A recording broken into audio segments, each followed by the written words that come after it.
Hello കൂട്ടുകാരോ, ഇതാണ് കൂവ. നമ്മൾ ആരോ റൂട്ട് പൗഡർ ഉണ്ടാക്കില്ലേ, കൂവപ്പൊടി. ഈ തിരുവാതിര ദിവസമൊക്കെ അത് കളി ഉണ്ടാക്കാനൊക്കെ ഉപയോഗിക്കും. പിന്നെ നമ്മൾക്ക് വയറിന് വല്ല പ്രശ്നമുണ്ടെങ്കിലൊക്കെ അത് പൊടി കാച്ചി കുടിക്കും. അങ്ങനെ ഉണ്ടാക്കുന്നതാണ്. ഇതാണ് കൂവക്കിഴങ്ങ്. ഇതിനെ വൃത്തിയാക്കിയതാണിത്.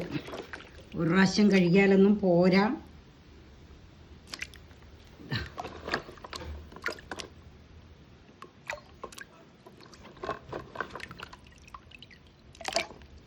ഇനി ഇതിനെ അരിഞ്ഞിട്ട് മിക്സിയിലടിക്കും.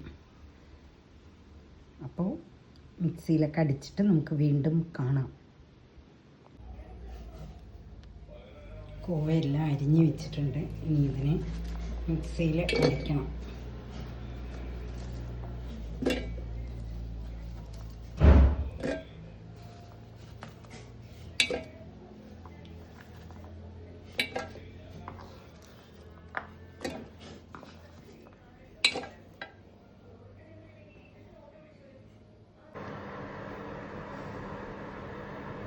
കൂവ അരച്ചത് അരിച്ചൊഴിക്കുകയാണ്. ഇതിനിങ്ങനെ നമ്മൾ കോറയൊക്കെ പൊടി ഉണ്ടാക്കില്ലേ, അതുമാതിരി അടിയിൽ പൊടി ഊറും.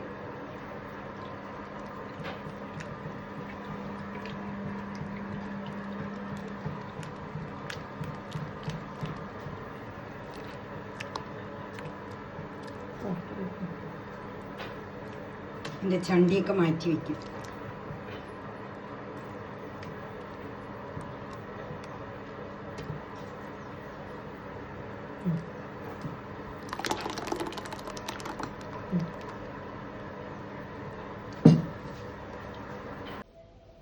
കൂവപ്പൊടി റെഡി ആയിട്ടുണ്ട്, കണ്ടോ.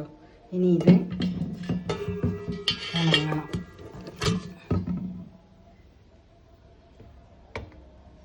ഇതൊക്കെ ഇങ്ങനെ വെയിലത്ത് വെച്ചിട്ട് ഉണക്കിയെടുക്കും.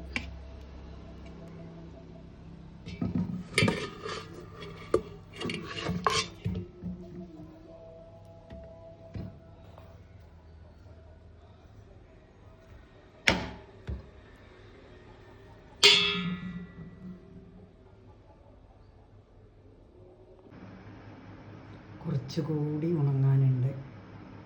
ഇന്നത്തെ വെയിൽ തട്ടിയാൽ ഉണങ്ങും. കൂവപ്പൊടി